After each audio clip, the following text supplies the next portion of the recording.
E 7 milhões de anos, como é o caso da primeira ali, se passaram e a rocha e a árvore não apodreceu. Ela foi sendo soterrada gradativamente. Quando eu trato isso com essas questões, falo, coluna geológica, a ideia é racional, mas está errada. E nós temos evidências de montão, não é uma apenas, várias. Daí nós tratamos da questão da datação. Eu gostaria apenas de dar um único e último exemplo. Na datação, nós temos desenvolvido o que nós chamamos de métodos para limitar. O método para limitar é mais ou menos assim.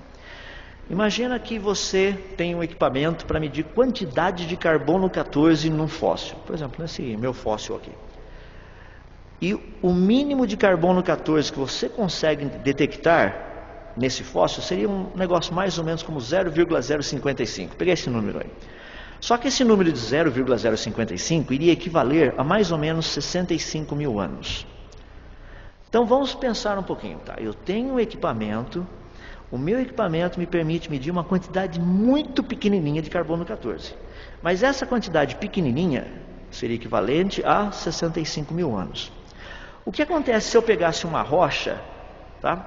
Fosse lá para o meu laboratório e colocasse a minha rocha e eu encontrasse carbono 14 na rocha? Qual a idade máxima que essa rocha poderia ter? 65 mil anos. Porque se tem carbono 14 detectável, a rocha não pode ter mais do que 65 mil anos. O exemplo que eu dei para vocês é verdadeiro. 0,55 PMC, 0,055 PMCs é o que a gente chama de limite na área de espectrometria de aceleração de massa. Se tem carbono 14 na rocha, a rocha não pode ter mais do que 65 mil anos. Rochas do período pré-cambriano têm carbono 14. Qual a idade delas? Elas não podem ter mais do que 65 mil anos, porque tem carbono 14. Esse papo de 600 milhões de anos e tudo mais, faz sentido. Você pega fósseis datados com milhões de anos, todos eles têm carbono 14. Qual a idade dos fósseis? Milhões de anos. Você sabe que a datação que produziu os milhões de anos está errada. Porque se ele ainda tem carbono 14, ele não pode ter os milhões de anos. As pessoas me perguntam, mas como é que vocês sabem que vocês estão corretos nesse negócio? Olha para os fósseis. Esse fóssil de Tyrannosaurus Rex foi datado com 65 milhões de anos. E não é que o dito cujo ainda tem vaso sanguíneo, tem célula vermelha, tem fragmento elástico, tem aparência de fresco, até tecido fibroso. Tudo isso aí parte do fóssil. 65 milhões de anos. Célula vermelha a gente sabe que não dura mais do que 5 mil anos. Esse fóssil não pode ter mais do que 5 mil anos. Mas foi datado como tendo 65 milhões de anos. Então, para terminar, o que eu quero dizer com tudo isso? Que nós trabalhamos com aquilo que logo no comecinho eu mencionei para vocês, que é um raciocínio equivocado.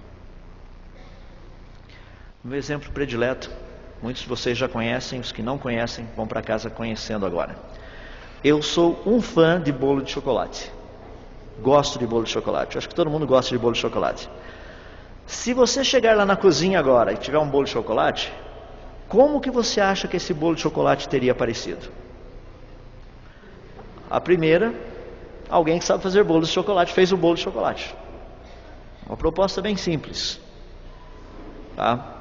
A pessoa foi lá, pegou na despensa os ingredientes necessários, misturou na quantidade certa, na ordem certa, zerou. Levou no forno, deixou por um tempo, viu que estava bom, bolo de chocolate. A segunda teoria, que é a que eu costumo mostrar também, é que tinha um caminhão de supermercado fazendo entregas aqui pertinho do Hotel Fazenda Vale dos Cedros. Logo ali embaixo o cara capotou o caminhão. E na medida que o caminhão foi capotando, tá lá atrás sacos de farinha se abriram, latinhas de Nescau também, saquinhos de açúcar, ovos, todo aquele negócio. E tinha pedacinho, tinha um cantil lá atrás que, com a medida que o caminhão capotava, ele bateu, quebrou, ficaram duas metades do cantil. um pouquinho da farinha caiu nessa metade do cantil, um pouquinho dos ovos ali, aquele negócio todo, açúcar, sal, farinha, e a mistura toda. E lá embaixo na ribanceira, lá o caminhão pegou fogo, maior incêndio. Chamaram o corpo de bombeiro, foram lá, apagaram todo o incêndio, e lá dentro do caminhão, adivinha o que eles encontraram? Obviamente um bolo de chocolate, só faz sentido. Tá? E a minha pergunta, nesse exemplo tão simples, é o seguinte: qual dos dois faz sentido?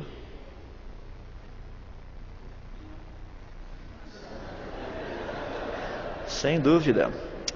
Isso é o que eu ouço falar o tempo todo. É por isso que eu disse que o pessoal não tem cérebro.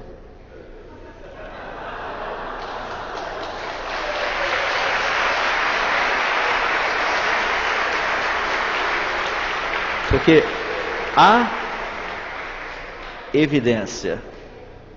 O raciocínio lógico nos leva a ver um criacionismo.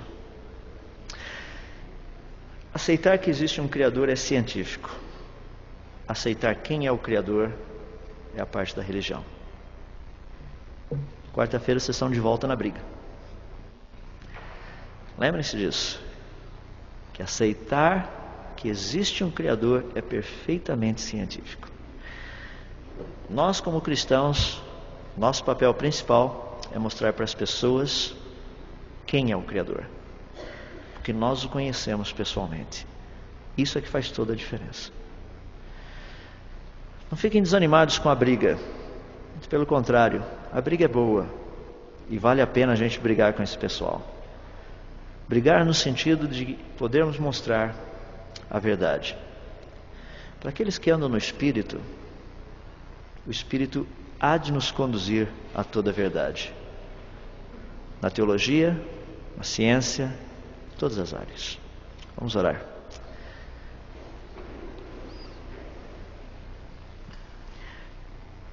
Senhor nosso Deus, nós somos gratos a Ti porque o Senhor é o Deus que criou todas as coisas. O Senhor foi quem trouxe todo esse universo à existência, segundo um plano racional que o Senhor mesmo fez. O Senhor não se sentiu pressionado de forma nenhuma a fazer nenhuma das coisas que o Senhor fez. Todas elas foram criadas da abundância das maravilhosas características que o Senhor tem. O Senhor não se sentiu sozinho, por isso o Senhor criou uma humanidade. O Senhor não se sentiu num lugar chato, por isso criou um universo. Porque nada disso havia necessidade para o Senhor. Mas todas essas coisas são, como já dissemos, manifestação de quem o Senhor é, da abundância das tuas qualidades e características. Eu oro a Deus pedindo para que na vida de cada um dos irmãos aqui presentes, que essa admiração pela natureza, por aquilo que o Senhor fez, possa ser algo constante. Que possa haver sempre aquele desejo de conhecer um pouquinho mais daquele que criou todas as coisas para o louvor da sua glória. Eu oro a Deus para que o Senhor dê a cada um de nós aquela capacidade de uma forma bem bonita, de falarmos não da mãe natureza, mas do pai da natureza, aquele que fez todas as coisas. Concede uma mente clara, uma capacidade de raciocinar que seja precisa, que seja coerente, que seja consistente a cada um de nós.